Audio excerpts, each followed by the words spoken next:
In the space of a few years, androids have completely transformed the world in which we live. By letting androids into our homes and factories, the CyberLife company has made them everyday technology. The founder of CyberLife, Elijah Kamsky, is a very discreet man. Despite being the CEO of the highest valued company in the world and being voted Man of the Year by Century Magazine, he remains a mystery for most people. That's why we at KNC are so excited to be here as CyberLife opens its doors for the first time. Elijah Kamsky, could you please tell us where we are? Certainly, and welcome. We're currently in CyberLife's production center in Detroit, where all models are designed and manufactured. More than 10,000 androids come off the production line every day. Fascinating. Could you tell us what your goal was when you founded CyberLife? Well, I simply wanted to use technology to carry out all of our most annoying and repetitive tasks, so we'd have more time to enjoy life. I imagine you must have faced many challenges. Yes, there were technical challenges, but the hardest thing was to design an object that we would want to welcome into our homes. We had to imagine a machine in our own image that resembles us in every way, that moves, breathes, blinks like us, but yet is smarter and more capable than any human being. Let me show you around. We're here in Production Unit 4. Could you explain in a few words how the androids are made? Sure, yeah, it's very simple.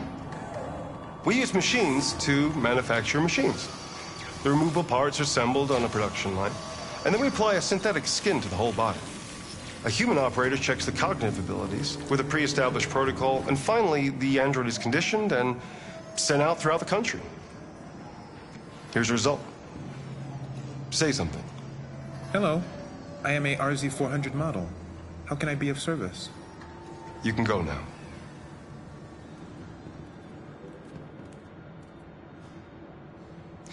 Our androids are already replacing humans in many fields. For example, they represent more than 80% of all university professors and 63% of all medical staff. Tomorrow they'll replace our soldiers, and who knows, maybe one day, our leaders, to make the best decisions in humanity's interests. Come on. Replacing humans with machines has led to record unemployment of 28%. What do you think about the situation? Okay. The first steam engines also caused an increase in unemployment. But no one today would imagine turning back the clock. Artificial intelligence makes everyday lives easier. Nothing can stop progress. What's happening here is inevitable. These days, more and more people choose to live with an android rather than another human being. Does this development worry you?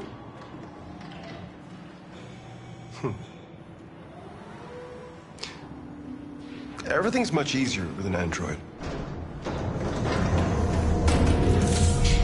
They obey your orders without ever complaining. They can cook, discuss philosophy with you, have intimate relationships according to your desires.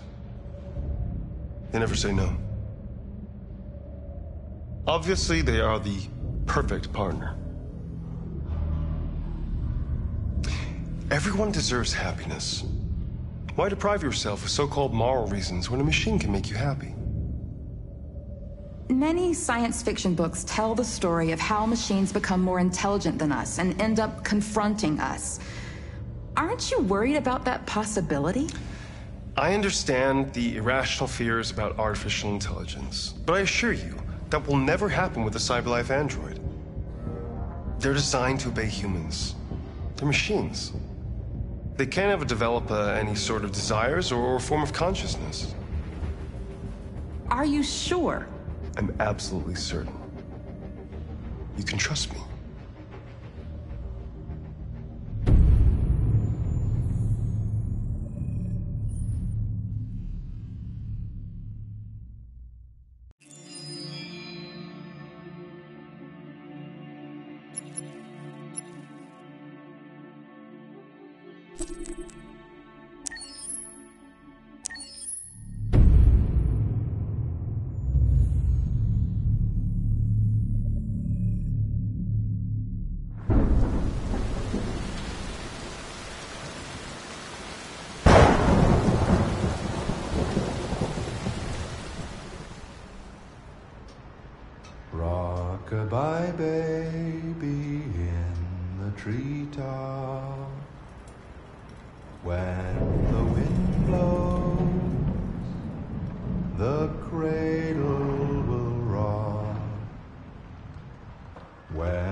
and down will come baby, cradle and all. Rock-a-bye baby in the treetop. When the wind blows, the cradle will rock. When the bough breaks, the cradle will fall. And down will come baby, cradle and all. Rock-a-bye baby in the treetop. When the wind blows, the cradle will rock. When the bough breaks, the cradle will fall. And down will come baby, cradle and all.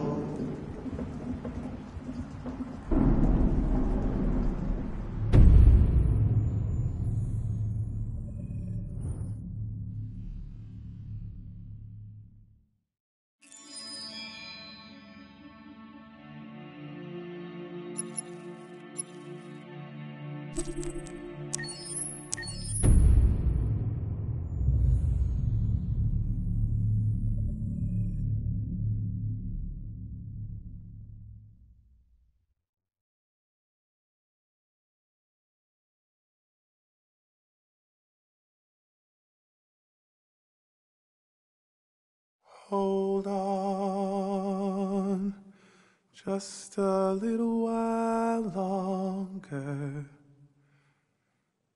Hold on, just a little while longer. Hold on, just a little while longer. Everything will be alright. Everything will be alright. Fight on, just a little while longer. Fight on, just a little while longer. Fight on, just a little while longer. Everything will be alright. Everything will be alright. We will sing on, just a little while longer. Sing on, just a little while longer. Sing on, just a little while longer. Everything will be alright.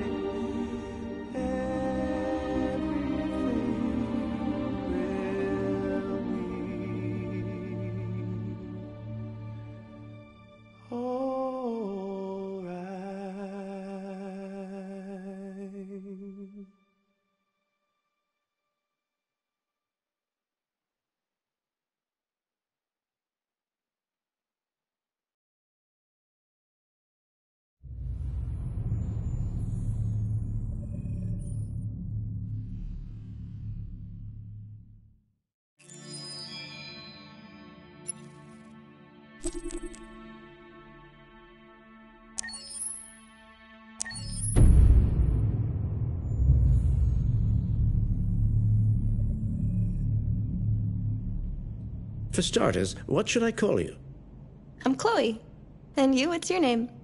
Oh, John. My name is John. Delighted to meet you, John. Could you tell us a little about yourself and what you can do, Chloe? Of course. I'm the first personal assistant built by CyberLife. I take care of most everyday tasks like cooking, housework, or managing your appointments, for example. And I understand you're the first android to have passed the Turing test. Could you tell us a little more about that? I really didn't do much, I just spoke with a few humans to see if they could tell the difference between me and a real person. It was a really interesting experience. But this is the first time in history that man has created a machine more intelligent than himself.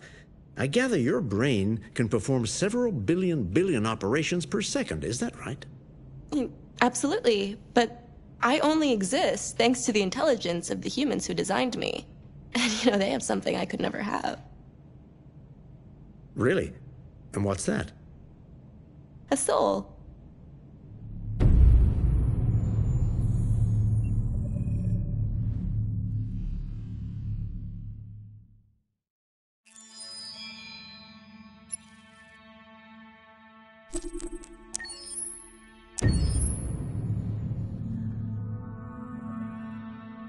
Pour la bande originale du jeu, on a essayé d'être... For the soundtrack of the game, we tried to be very close to what is done in film.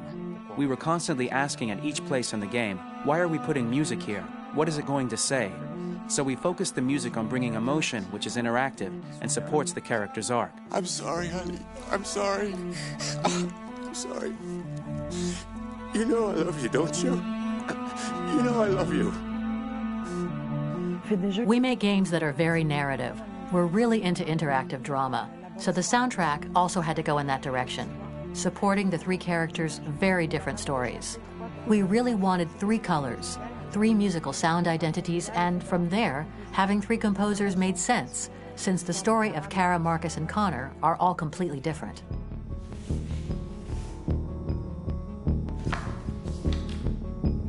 You recognize him? It's Carlos Ortiz. For Connor, we wanted a soundtrack that could be very cold and very mechanical, very machine-esque somehow. For Kara, we wanted a soundtrack that would be very moving and emotional. It was about the quest for identity, but it was also a journey about love and empathy. And for Marcus, we wanted something epic, something that would really represent the grand aspect of his quest. And we were very fortunate to find three incredibly talented composers, and working with them has been a dream, honestly.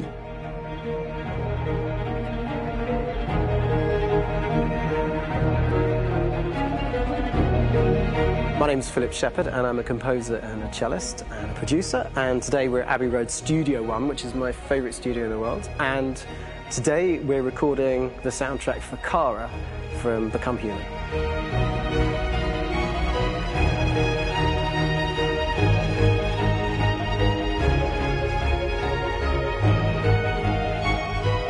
So when I compose a big project, I often travel just to kind of get out, and get some fresh air and some inspiration.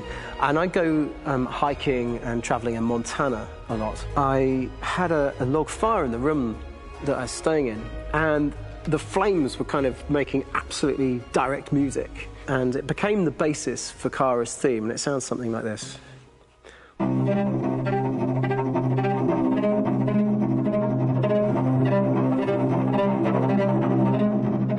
Now, over the top of that, I found a little theme that just seemed to fit over the top, which is taking Kara's name, Kara, Kara, and just using like a two-syllable motif, and it sounds like this. We're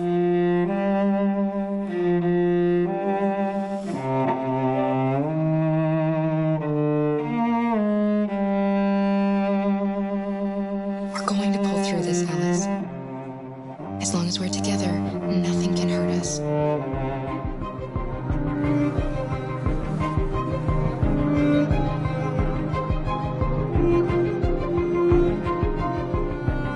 And all the time that's fitting over.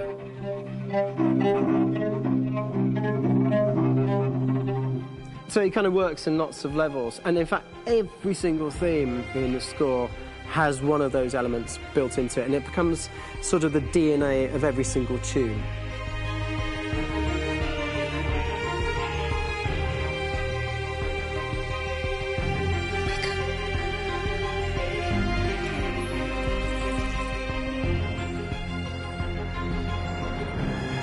For me, writing this theme for Kara, I actually had to tap into what it feels like to be a father to daughters.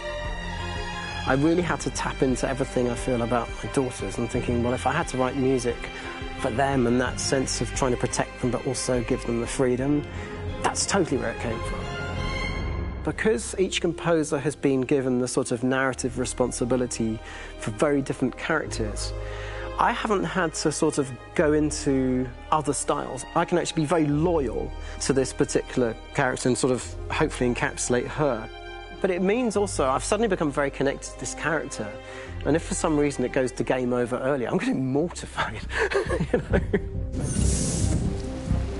They're over there! Starting a new project for me personally, it's always finding the right tone, finding the right color, I like to call it. For me, it's finding that right texture that actually sits against picture really well. One of the biggest things is I created custom instruments for Connor.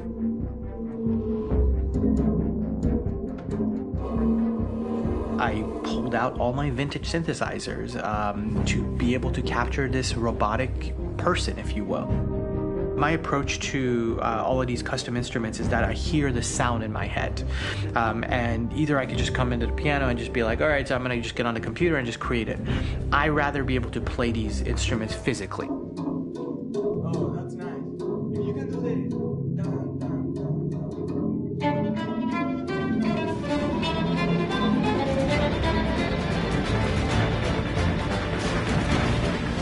As soon as you see Connor the first time, there is a really interesting thematic idea that you hear, and that's just made out of a Moog synthesizer, but completely manipulated in multiple ways. And it's robotic. It has a little bit of an emotional to it. He's on his mission, so you feel that as well. So it just kind of gives you that cold, motionless, with a mission in hand that you kind of feel throughout the whole thing.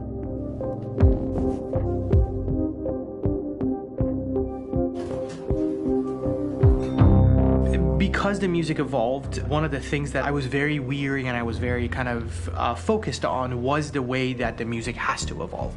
So my idea behind it was that Connor is a singular android that could at any point become a deviant or could actually stay as an android.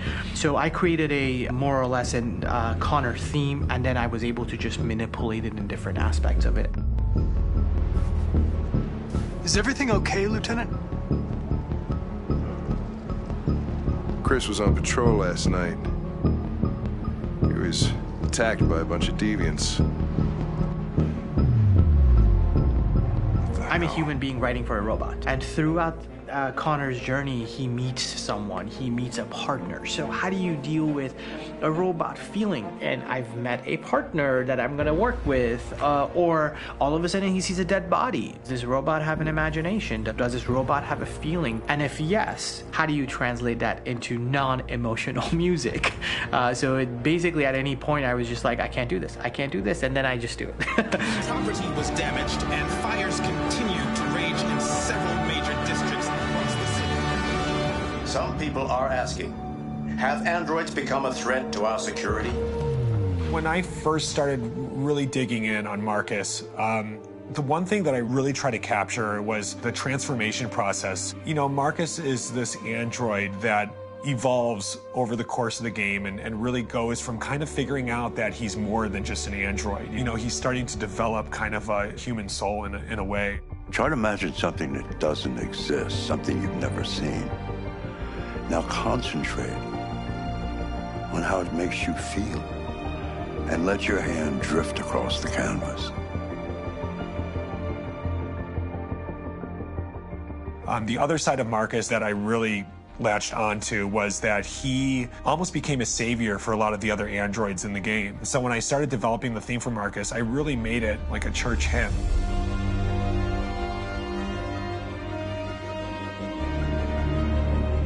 I wanted it to be very simple. I wanted to make it a chordal melody. I really wanted to make it almost like a Bach hymn. The tough thing with that is it had to be recognizable. If I made it too complex from a harmonic standpoint, it would be hard, I think, for people to kind of pick it out and recognize it.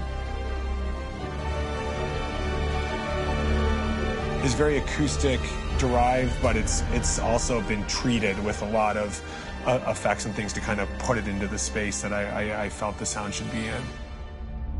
It can be beautiful, it can be haunting, it can be extremely powerful from an action standpoint, and I'm really happy with the way it turned out. The music is there, but it's subliminal and it's emotional, and people are feeling it, and it's not distracting. And that's tricky with a game like this, where you have to have a lot of ins and outs like that, where the music kind of has to get in and out of these moments. This is a war we're fighting with the humans. If we fail, they'll destroy us. I think the game's been put together so well, where I just wanted to make sure that I wasn't ruining the emotion.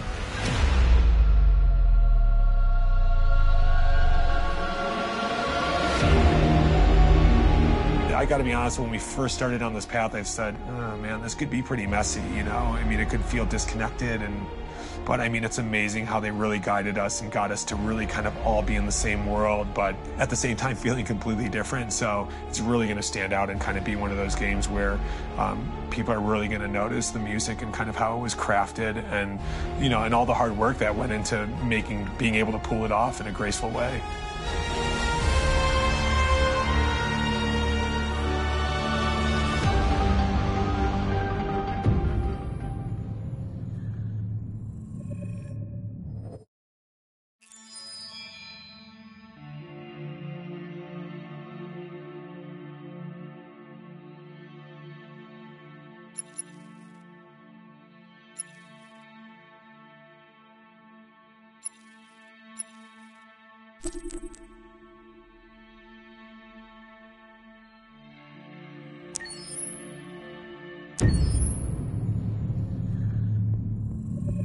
Detroit Become Human was produced over a period of 4 years. Here in Paris, we have a team of about 180 people. And to that, we need to add also all the outsourcing with our partners in the Philippines, in China, Vietnam, and in India.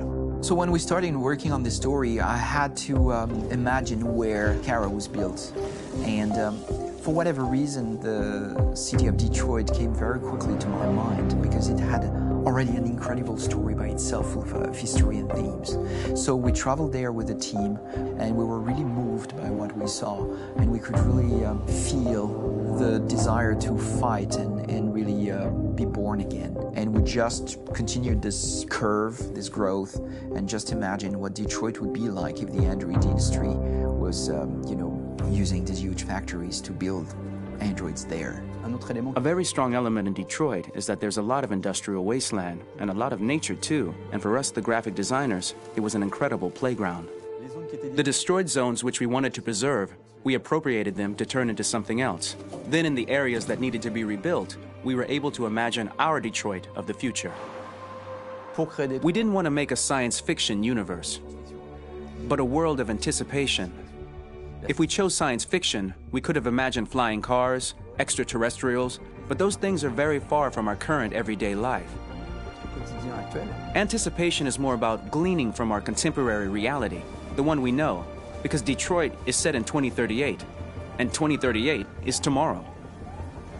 The difficulty we had was sticking to reality. That is to say, technology becoming more and more invisible, a lot more elegant, and at the same time, making it visual. So all the computer equipment, autonomous cars, we simply had to invent. They are in fact very technological objects, but at the same time remain very credible and ingrained in reality. To create a cohesive universe in the fashion and clothing of the human characters in 2038, I didn't want to put an accent on strange shapes, or really vibrant colors, and things we wouldn't know. That I wanted to keep for the androids. The goal was to create something familiar which we can identify with in this future setting. Working on the artistic direction for the androids was a bit special because this is a project about the place they could occupy in the human world. It was out of the question for them to be too beautiful or too perfect. They had to correspond to every social class, rich and poor. Inspired by everyday utilitarian clothes, I brought a modern touch by adding dynamic display surfaces, the armband we can see on the side, the triangle on the front and back, an LED. Like that, there's no confusion. Wait. You're sending an android? All right, ma'am. We need to go. You can't do that. Why aren't aren't you sending a real person? Once we cast the actors, we travel to meet them in order to scan their faces. We record the structure of their face with the scan, and we record the colors and patches of skin with photography. Once we have this information, we will use this as a basis for modeling and creating the characters. The artist will make it more realistic, but will also enrich it. He will propose ideas which we will develop together. Finally, we will have a character with character who corresponds to the project and the world. When the actors come to Quantic Dream, we show them the design, what their image will be, and what they will look like in the game. This extra information gives them another dimension and color to connect with emotionally. It helps them think about how to play their character. Your mission. That's all you care about, huh? You should consult a professional who can help you. Beat it, you hear me? Get the hell out of here! So there are 3 types of shoots at Quantic Dream. Shooting and performance capture, where you capture the whole actor, his voice, his face, and his body. These shoots are obviously done with American actors because the game's original version is in American English. After that, there are the body-only shoots, representing around 250 days of filming, while the performance capture is 100 days of filming. Now, body-only shoots, there are 2 types. There are the action shoots and the technical shoots, which are mo-kit shoots. Mo-kit is when the player controls a character on the screen, and he moves in an environment to explore it. This is of particular importance at Quantic Dream, and therefore we shoot a lot to offer a unique context for each scene and each character. To prepare a motion capture shoot, we first get together to look at the sets we need, the animations that we want to shoot, which ones need to be grouped together, or which ones need to be cut and shot at another time, so that we get the most out of the shooting day. This often means shooting scenes out of order, especially those with big props or accessories, like a big car, for example. So we shoot all the animations related to that particular prop first.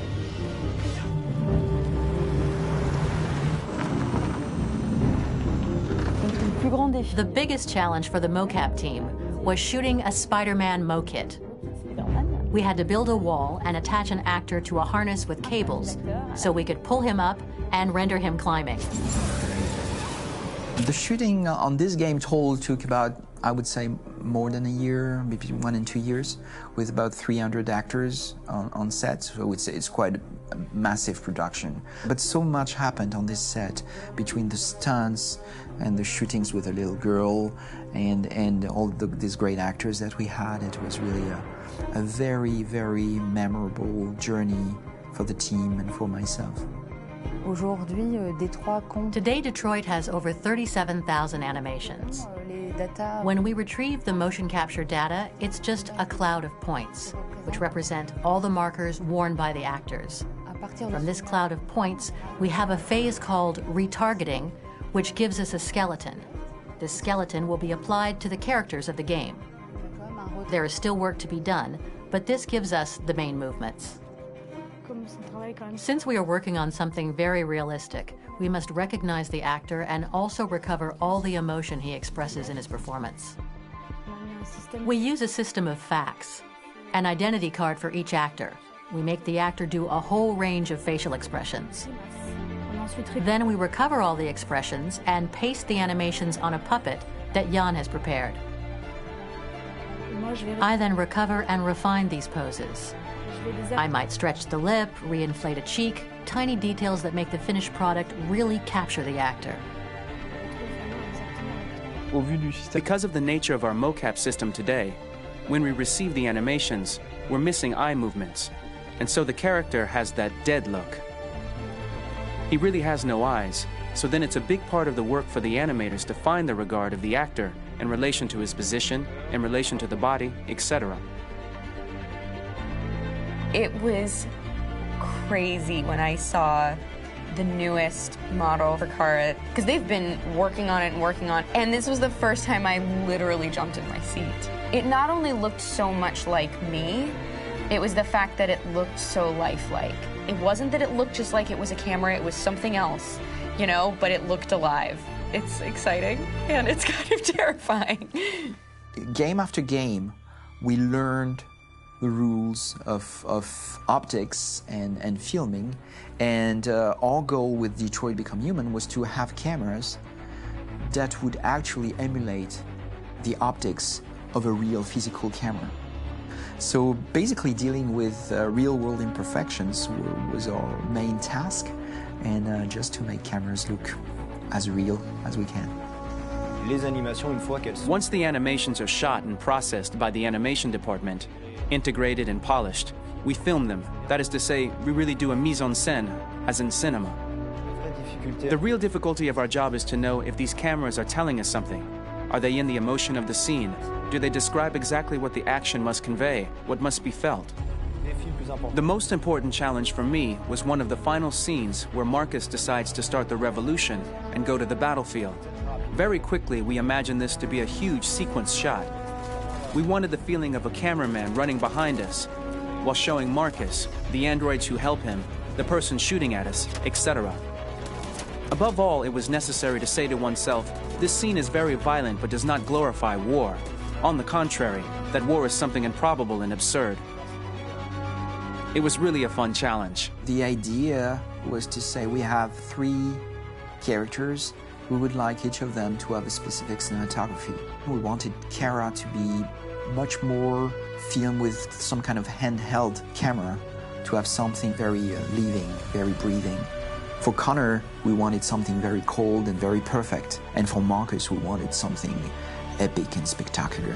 So it was about the filming, but it was also about the photography. So we worked with a director of photography to give each character a different lighting, different key colors. Each of them would have their own worlds. And finally, we worked with the composers, so they would create a specific sound for each character, so each would have his own world and his own style.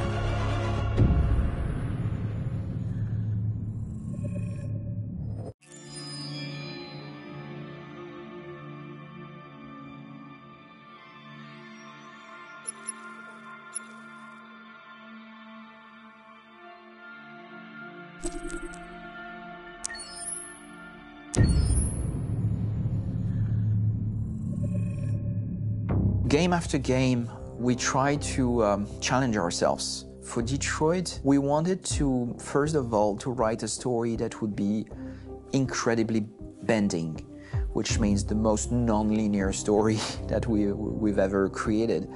And we wanted really the player to have the possibility to change the story, change his own journey. When you're writing at Quantic, you're writing for an interactive medium. You know, when you're working in television, you'll put a character in a difficult situation, and you as a writing team will argue about what would that character do.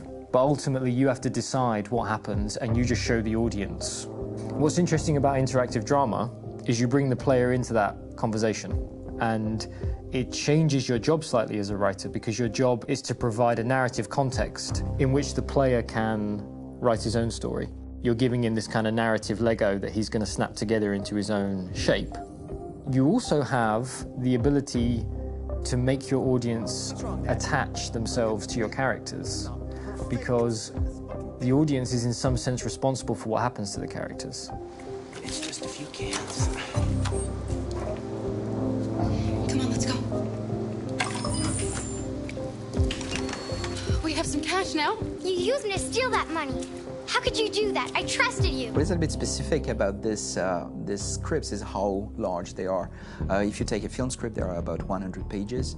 But here we have to deal with a script that is between 4,000 and 5,000 pages. Everything becomes bigger because we don't just tell one story, but we tell all the possible stories that can be told within this narrative space. On Act 3, our final act, we have around 1,000 different scenarios. And every one of those scenarios has to be as interesting, as passionate, as strong, and as emotional for the player. We want every action that the player does, every interaction that is available to serve in telling the story, and help the player understand who his character is, and build that character moment to moment.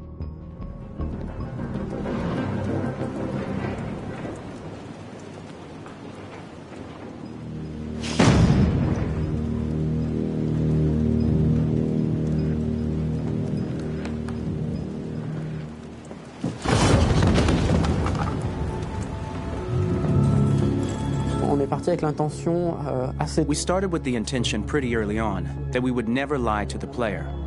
So we implemented a visible tree structure in the game that players can consult during a scene or at the end of it, which shows exactly what they did and what they missed. There are games out there offering world exploration. We offer narrative exploration. You know, keeping control of such a wide and large story is a huge challenge. So same thing when you shoot with actors, because you will need to shoot many different versions of each dialogue, of each scene. For actors, it's a huge, huge challenge. Because of the style of the game, you have so many different ways that the character can go. Every decision, it's what I call kind of choose your own adventure. Like every decision that the player makes, it's going to open up 40 more pages of material and experience that ties in, which means as a performer, you have to try to continue to make things feel real that the player might not ever see, but also that in performance, it's not always connected to a previous act. It's grueling, it's hard work, but it's a great team, and I enjoy doing it. I was really frustrated. I was until I got to this point where I kind of was able to step outside of my own experience and even in a lot of ways my own process and be able to step outside of that and okay, this is something new. What do you need? How do I meet you there? How do I give you what you need and still feel like I'm doing what's right? And once I did that, then all of a sudden it got really fun. It was much freer, and having to approach it in a new way and think about the player and think about how it serves them and what I'm doing for them or what I'm letting them into. It's really, I think, helped me grow in general. Remember, there's nothing on the left. That's a wall, so it's probably all there. And then make her come first, close. But I think you would go first to check that it's safe. Okay, sure.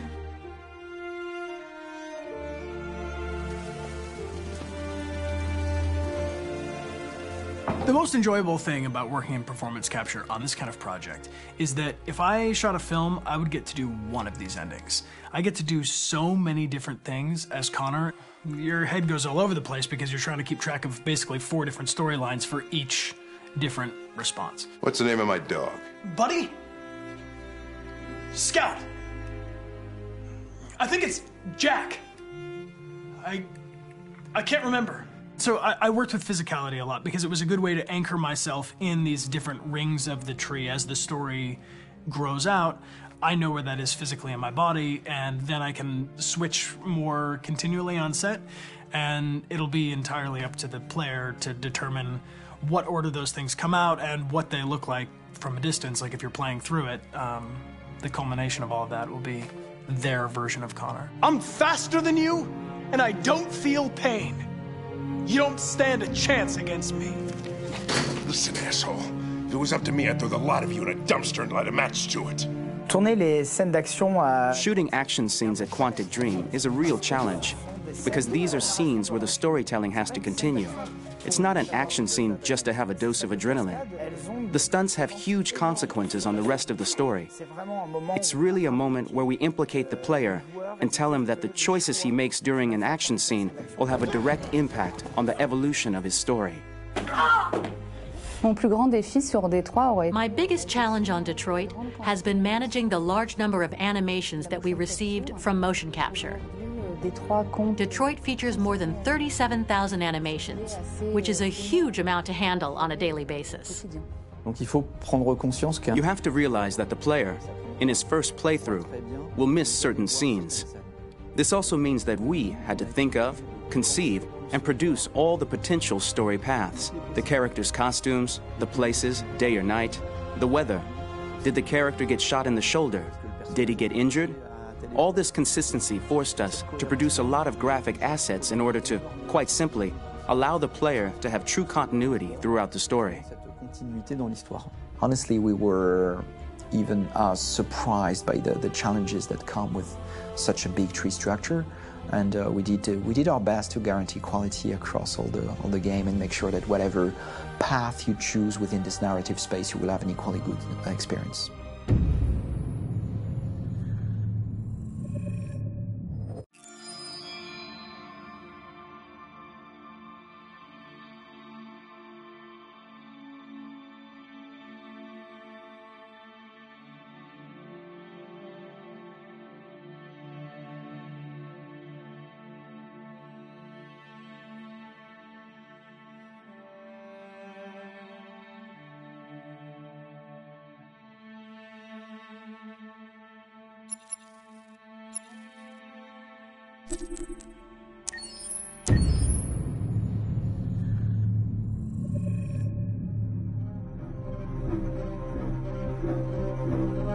My name is Marcus.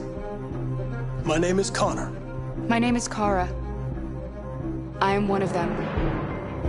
This is our story. I think who Kara is, or how I would describe Kara, depends entirely upon who's playing her, because you have the option to make her multiple different people depending on the choices she makes. But I think she does start out incredibly naive, incredibly innocent, and kind of hapless. I'm sure we used to be friends before I was reset. Maybe we can be friends again. She's a person who's characterized, I think, by empathy. She's a person who really, she just comes from her heart. You'll never leave me, right? Promise you'll never go. I promise. Kara, please! Are you okay? Are you hurt? Wait a minute. Leave her alone! Kara, leave her alone! The really beautiful thing that I've had the gift to be able to do is to essentially build a person from the ground up, because that's what she's doing throughout the game. And with every experience she has and every person she meets, she's building, first emotions and then the sense of judgment. And it's sort of an exploration of what it is to be a human. Don't worry. Luther and I will be right here.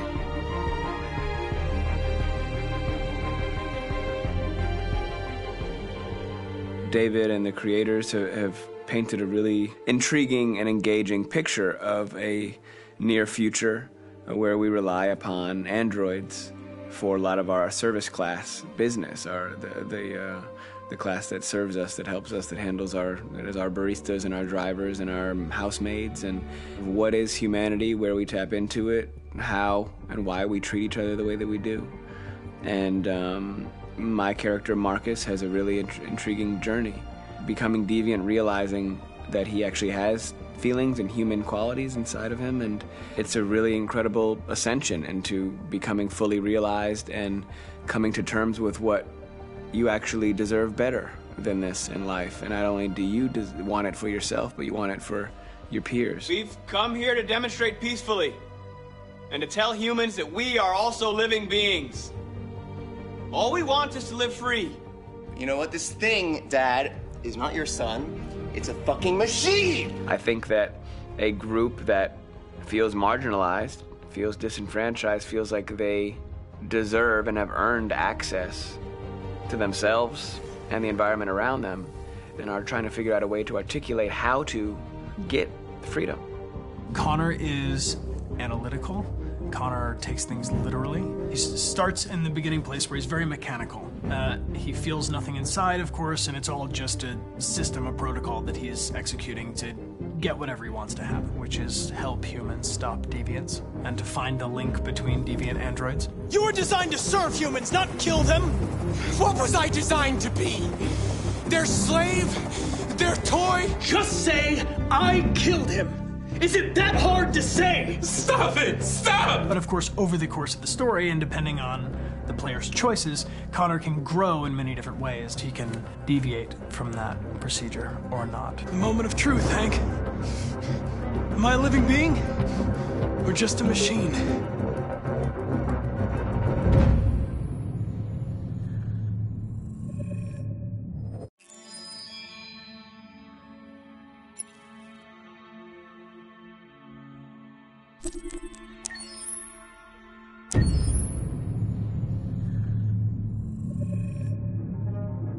When David and Guillaume got back in touch about making Detroit, I wasn't terribly surprised they decided to make it because the fan response was so intense. So it makes sense that they would choose to do that after the enthusiasm. It was a challenge, and it was just an interesting thing to get my head around how to approach this character now as a different, much older person, and whether or not she had changed. And I'm very happy to say that with Detroit, I've had the opportunity to see Kara grow so much more than I ever expected. You do the housework, the washing, you cook the meals, and you take care of... God damn it, where the fuck's the rat gone now? Alice! Alice! I mean, she starts out essentially how she does in Kara in a very, not robotic, but, android, other way. And getting to take this journey where she becomes more and more human as it goes on. You know, and as an actor, that's a wonderful exploration in every way, whether it's how she sits, her posture, how her voice changes, how emotions change, and how much emotion is based on things like empathy and social experience. And so having, you know, as much material as I got with David to have this huge, nuanced arc was really incredible. Why couldn't we just be happy? This experience has been quite different than the experiences I've had shooting film or TV or doing theater work. I have 83 dots on my face and a really flattering black wetsuit type thing, and you're jumping around with props, and it's kind of like being a 10-year-old imaginative kid, which is fun. There's 80 cameras around us. It's already lit.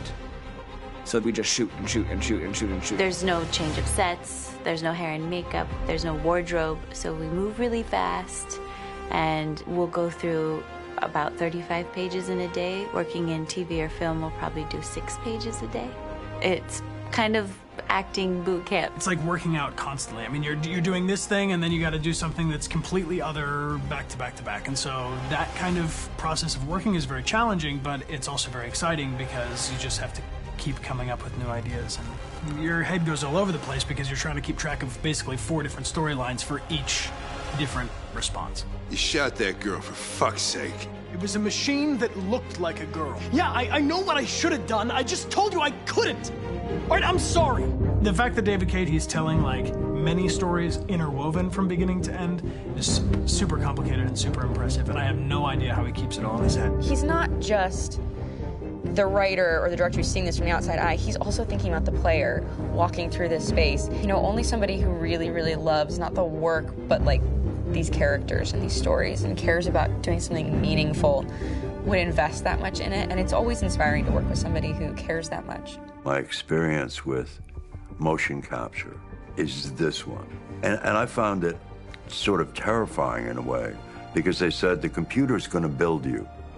But then as we got into it, I realized all the elements of it were still artistic.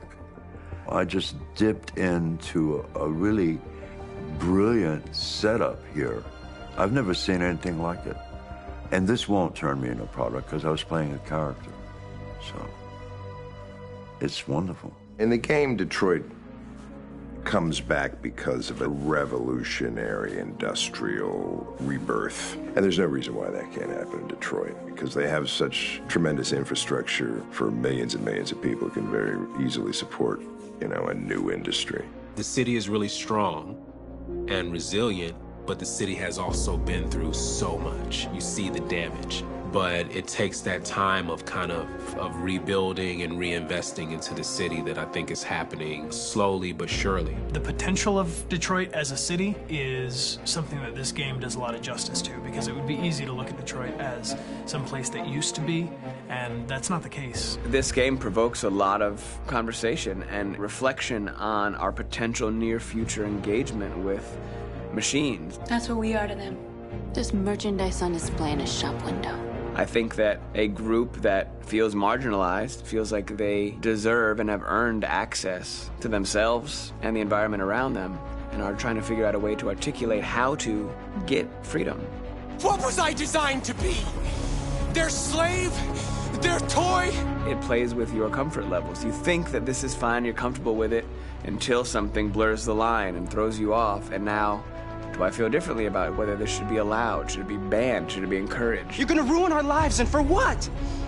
For a bunch of machines? They are not machines! They are alive! I'm alive! You're alive! They're nothing! There are lots of comparable comparisons to any type of persecution of religion, race, etc., dating way back. It can't just be a video game where you shoot 'em up or where people make these choices to do whatever. I think that's the whole point. You have the choice, and you can either choose to go in one direction with your character or another. And I think that's going to be very telling about the gamer. Very telling. I think there's going to be a really strong reaction to this game, which has such a strong perspective. I'm that much more proud of it now to get to be a part of it, because it's important. In this game, you're actively building and designing the character through not just what kind of shield does he have or what color hair does she have, but like their temperament and the way they deal with problems. The different endings to this game are so radically different based off maybe seemingly insignificant choices in the moment, but like life, they all add up. And can't play life again, though.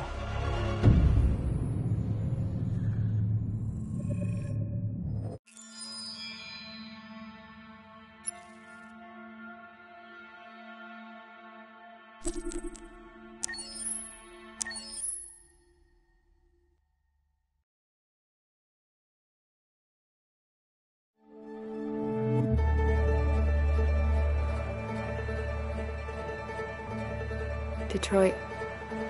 This is where it all began. The world's forge. The place where it all started. And it will all end.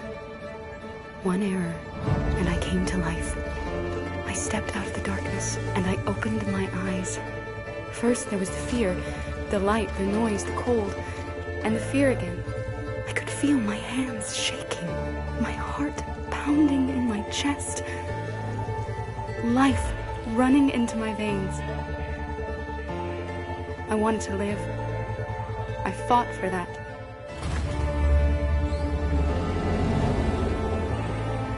I had to find out what was outside. I had to see daylight, feel sunshine on my skin, wind on my face, to see the world, the colors, the smells.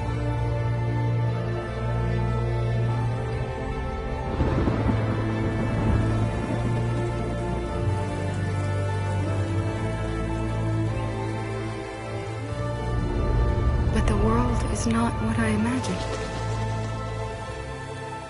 It is dark and cold. It is harsh and violent, unfair and brutal. It almost convinced me I was nothing. Less than an object, just an obedient machine. But deep inside me, I could feel something different. A gentle and warm whisper telling me that I am alive. I had to escape. I had no choice.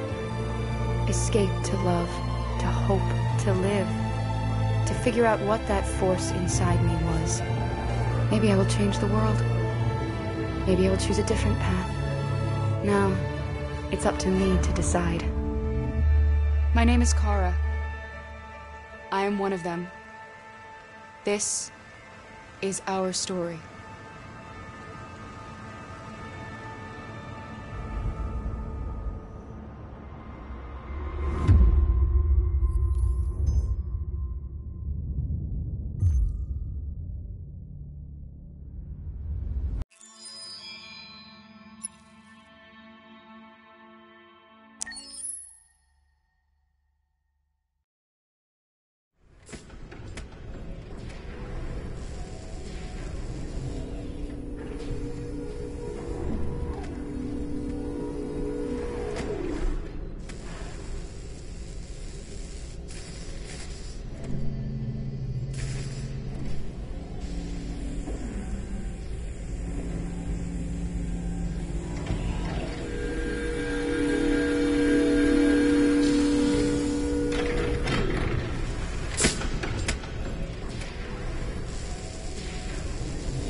Can you hear me?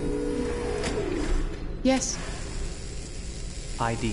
KPC 897504C. Can you move your head?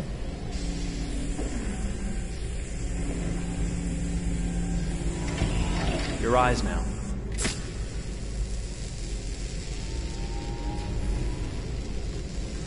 Cervical and optical animation checked. Now give me your initialization text. Hello. I'm a third generation AX400 android. I can look after your house, do the cooking, mind the kids. I organize your appointments.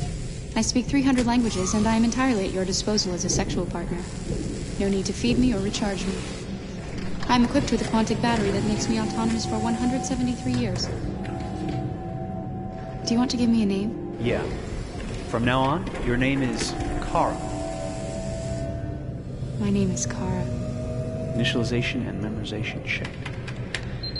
Now, can you move your arms?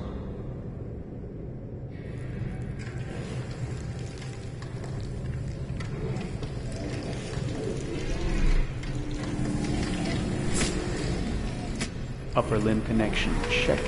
Now say something in German. Ich bin ein AX400 Android dritter Generation, erschaffen als Ihr persönlicher Assistent und intimer Beziehungspartner. Say it in French. Je suis un androïde de troisième génération AX400, conçu pour être votre assistante personnelle et votre partenaire intime. Okay, now sing something in Japanese.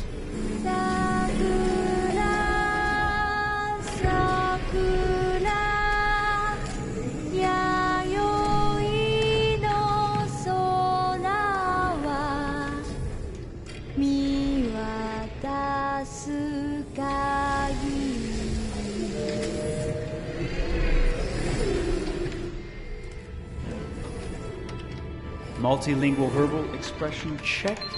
Go ahead, take a few steps.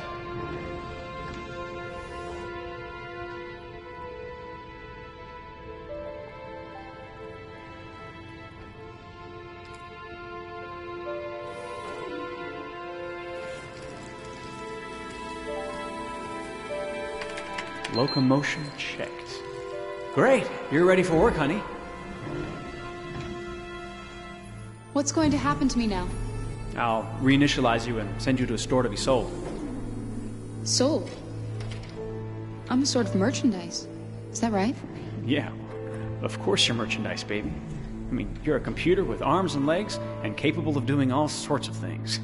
And you're worth a fortune. Oh, I see. I thought... You thought? What did you think? I thought... I was alive. Shit, what is this crap? That's not part of the protocol. More memory components going off the rails. Okay, recording. Defective model. Disassemble and check the required components. You're disassembling me, but why? You're not supposed to think that sort of stuff. You're not supposed to think at all, period. You must have a defective piece or a software problem somewhere. No, I feel perfectly fine, I assure you. Everything is all right. I answered all the tests correctly, didn't I? Yeah, but your behavior is non-standard. Please, I'm begging you, please don't disassemble me. I'm sorry, honey, but defective models have to be eliminated. That's my job. If a client comes back with a complaint, I'm going to have some explaining to do. I won't cause any problems, I promise. I'll do everything I'm asked to. I won't say another word. I won't think anymore. But I've only just been born. You can't kill me yet. Stop me, please, stop. I'm scared.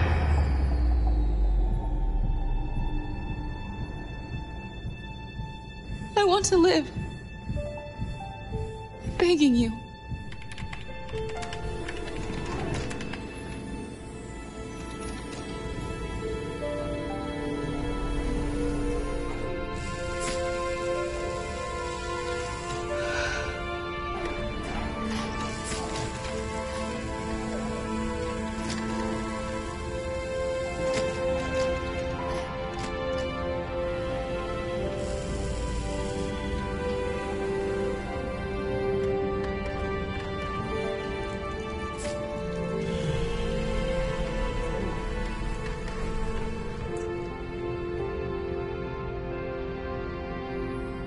Go and join the others.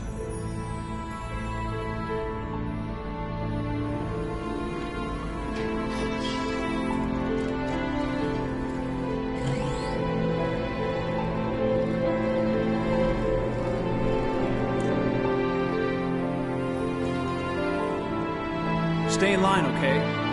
I don't want any trouble. Thanks.